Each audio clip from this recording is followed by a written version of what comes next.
Leave her alone!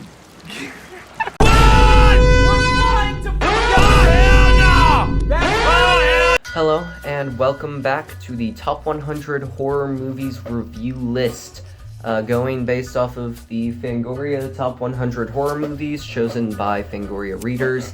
I'm not sponsored by Fangoria, I just really liked the poster and thought it would be a fun project. Today's movie is Scream from 1996. It is number 8 on the list. I can probably assume that you guessed I really enjoy this movie due to the Scream poster I have here. So yeah, let's just jump right into it. The story is a masked killer stalks teens around the town of Woodsboro, California. Yeah, might as well get into spoilers already, because I don't really have anything else to say about the movie that's spoiler-free. Spoiler warning. Cool. So, the non-spoiler-free story. So, the intro scene is Drew Barrymore in a big house. She's playing a teenager whose name is Casey Becker. She gets a call from a strange man. The call starts off pretty normal, but then gets a bit stranger, a bit creepier as it goes on. And then, with the intense creepiness, obviously, she's getting more unnerved. And then the killer breaks into her house. There's a little bit of a chase, and then kills her, strings her up on a tree. And also kills her boyfriend. And we cut to Neve Campbell playing Sydney Prescott, another high school student. She is in her room. She's about to go to bed. Then her boyfriend climbs through her window, and she screams because, like, it's unexpected. And he's like, "Oh, it occurred to me, I never climbed through your bedroom window." And so her dad hears her scream from, like, down the hall or whatever, and he comes in to check it out. And then we get the important sort of exposition, kind of ish, that he's going out of town for a couple of days, and he'll be back, like, after the weekend. He leaves back to his room to get some sleep before his flight. And so Sydney's boyfriend, Billy Loomis, is there. Gosh, I could go on forever about this movie. There's a lot that I've requested cut out already, because it's just me rambling, going into too much detail about scenes of this movie. They're, like, talking about their relationship. Billy's unhappy because she won't give it up. And so they make out for a little bit, then she asks him to leave, and he does. Next day, news of the killings from the night before are going around school. We meet the rest of the friend group, so it's Sydney, Billy, and then Tatum and Stu. They're a couple. And then Randy is just there. He's the resident movie nerd, so I really like his character. It's pretty easy to relate to-ish. So yeah, we meet them. Those are essentially the main characters. And Sydney goes home. She gets attacked. Billy climbs through the window and drops a cell phone because before getting attacked, Sydney got a creepy phone call, like in the beginning with Casey. And so a cell phone drops out of Billy's pocket. And so she's scared. The police come and they arrest Billy. So the next scene is at a police station, or at the police station, I suppose, where Billy's being questioned and Sydney's there because, like, of course she was attacked. Tatum's there to comfort Sydney-ish. Also, something I forgot to mention, Tatum has a brother who's the deputy. No one really takes him seriously, and so he's there too. Tatum Dewey is the cop's name. So Tatum, Dewey, and Sydney go back to the Riley household, which is Tatum and Dewey. While there, so Billy's being held. While there, Sydney gets another phone call. It's the same guy who called her earlier, and so she starts freaking out. Goes to school the next day, and a couple of kids are playing pranks, dressing up as the killer, Ghostface as he's known nowadays. And then Billy was released because his cell phone bill was clean, he didn't make the calls.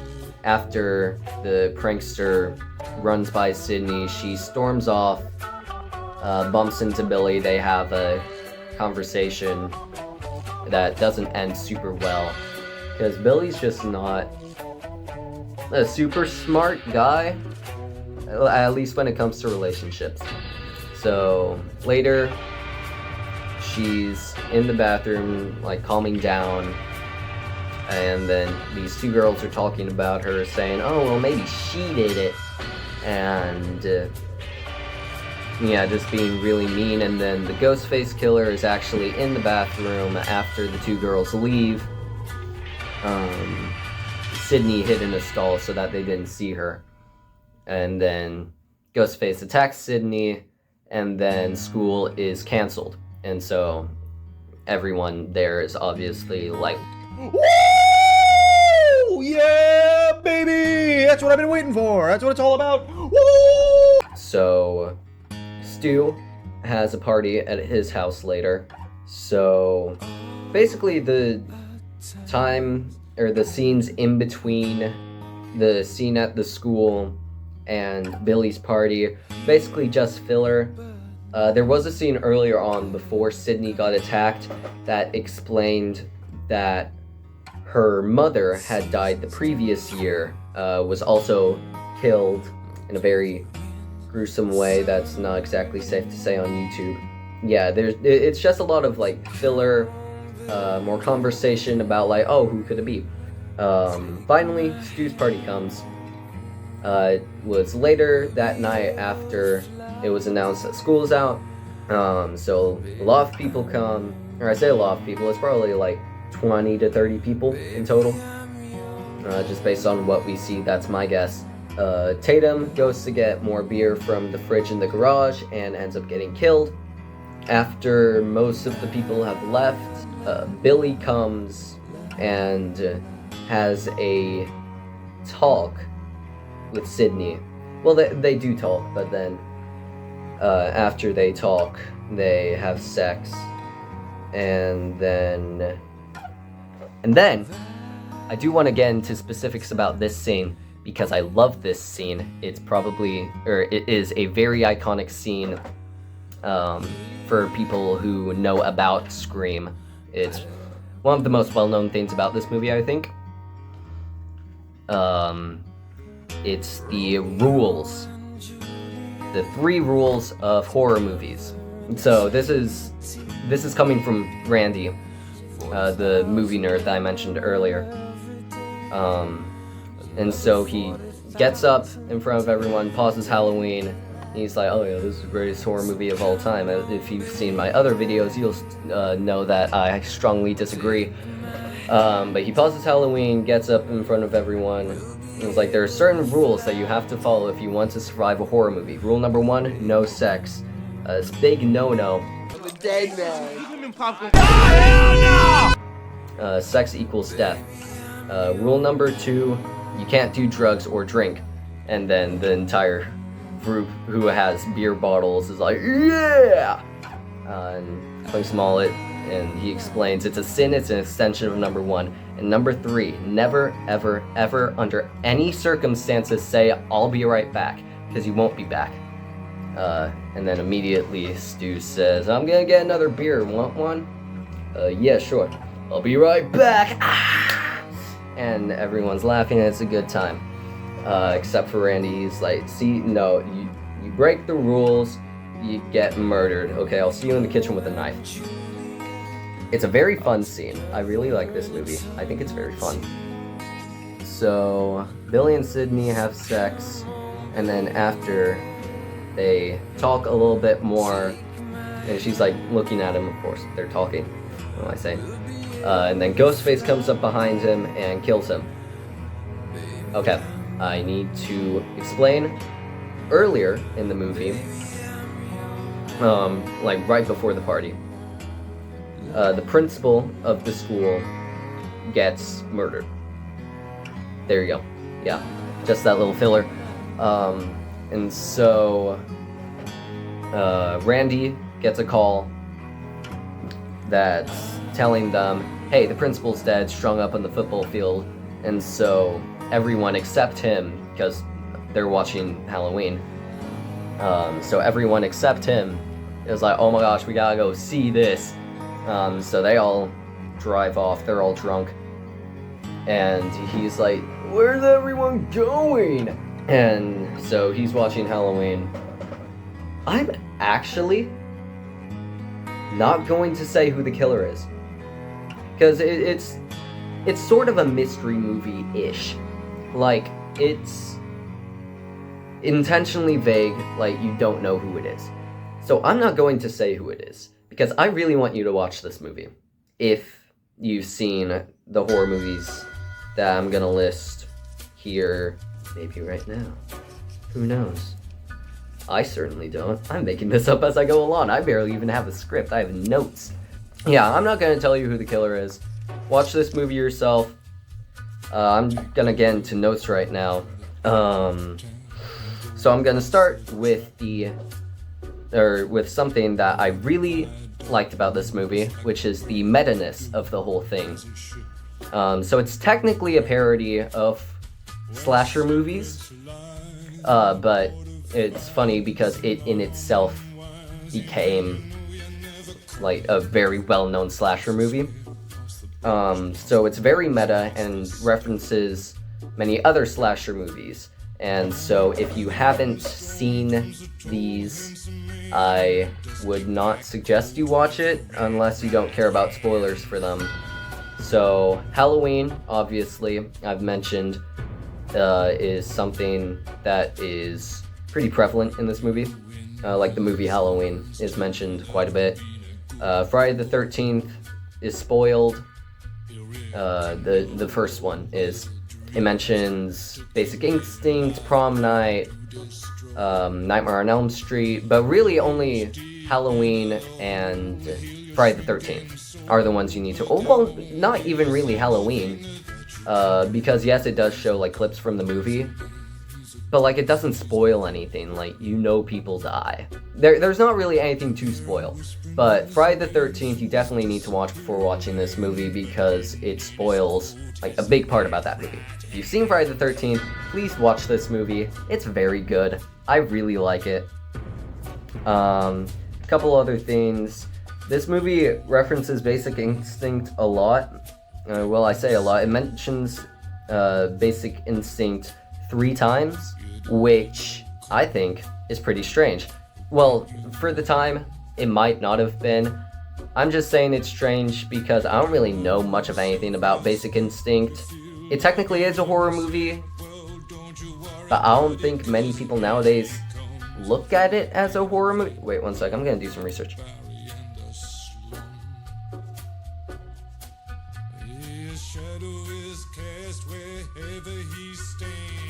Okay, so I did some research, and Basic Instinct, at least on IMDb, is not considered a horror movie, is considered a thriller. So I just think it's really interesting that they reference Basic Instinct so many times, considering the fact that, at least nowadays, people don't really consider it a horror movie. Maybe they did back in the 90s, but I'm not sure. Also, it's not on the top 100 list, which I also think is strange because it's rated pretty highly, and from what I've heard about it, it's a pretty good movie, but I don't know. The original title for this movie was going to be Scary Movie, which would make a lot of sense because they do say the words Scary Movie several times throughout the movie, especially at the end, where a news reporter is talking about, so this brutal killing ends up with 5 or however many dead, like the plot of some scary movie. So I think that would have been really fun. However, there's a line at the very end that does say it's a Scream. So I think Scream was also a really good title for this movie. But also, Scary Movie, the title. So it wasn't used here, obviously, it's Scream, but it was used in another movie that came out 4 years? Yes, 4 years after this, that was a parody of Scream, called Scary Movie. And boy howdy is it a wild ride. So it was also released by Miramax. This movie was released by Miramax. Scary Movie is like basically the official Scream parody because it was released by the same company, and it's very obviously a direct parody of Scream. I don't think that I could morally recommend it to anyone because it's awful, like content-wise. Like, it's an awful movie, but it's really funny. It's also a parody of I Know What You Did Last Summer. So yeah. Ice Nine Kills. I forgot to say this in the last video. Thank you, editor, for putting it there at the end. But Ice Nine Kills, I mentioned in a previous video, does metal music based off of horror movies. They do have one for Scream. It is called Your Number's Up. The name will be in the description. We might start linking the songs. Actually, that's a good idea. Link the songs in the description. Change the descriptions of the other ones to link to the Ice Nine Kills songs that are based off of the horror movie that I'm talking about. So this one is Your Number's Up. Link will be in the description. So yeah, I think that's all the notes I have. So I really like this movie, as has been in the past. I can't say anything bad about this movie. The acting was great, the effects were great, direction was great. I really liked the use of the fisheye lens that was often used right before people would die. I think that was really cool camera work. And then the writing, I debated for a little bit whether or not I thought all of the writing was good. I think it was. There might have been one line that was just a little bit off, but I think overall, really good writing. So therefore, it's a 10 out of 10 movie. So yeah, content warnings in this movie. A lot of language. By my count, 27 F words, but I feel like I probably missed some, so I'm gonna research a bit.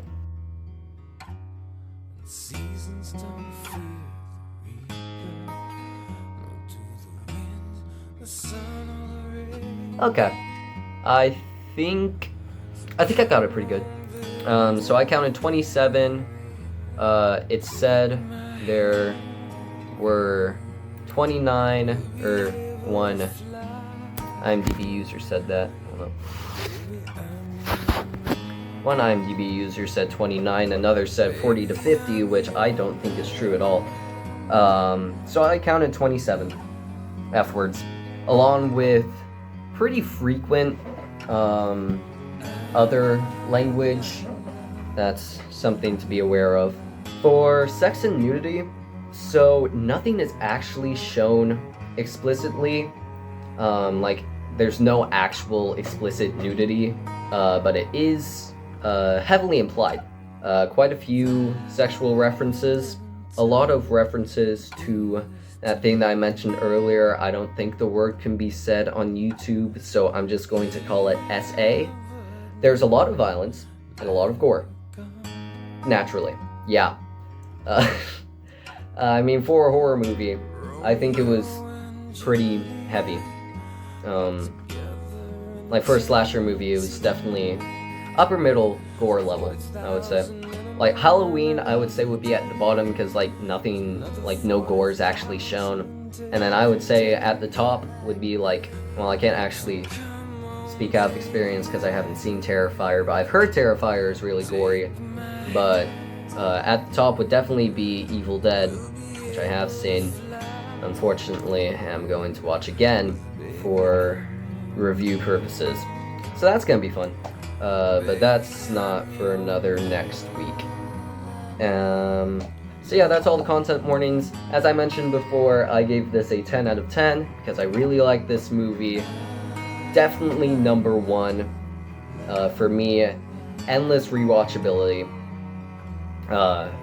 Again, I've seen this movie probably close to 10 times at this point, and it's just a movie that I genuinely could watch over and over and over again. Well, I have, but it's just a really good movie. I really enjoy it. Looking at the ones coming up, it's definitely going to stay number one at least for the next 4 movies. And then after that, I haven't seen the next 5. So that was the review.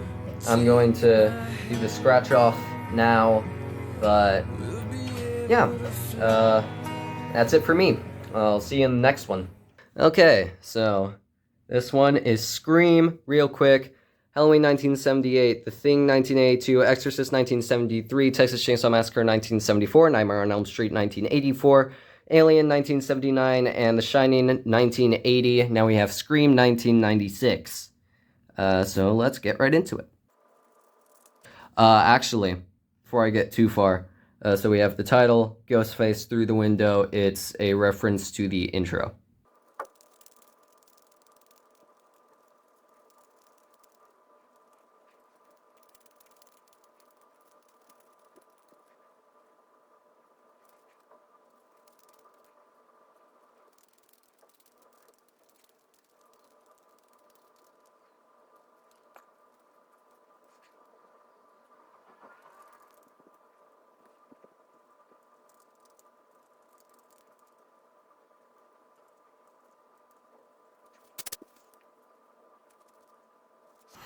Okay, that is it. So, not really much changed about the poster. Just added color to it. So, yeah, Ghostface there, through the window, reference to the intro, Scream title, and so this blood dripping from the top might be also a reference to the intro, because when I first saw it, I didn't see it as blood. I saw it as Casey's body hanging, and I was like, ooh, that's actually a pretty cool detail, but I don't think they meant that, but that's how I would like to interpret it, because I think that would be cool. But yeah, that's the video. Next video is Night of the Living Dead. But yeah, thanks for watching.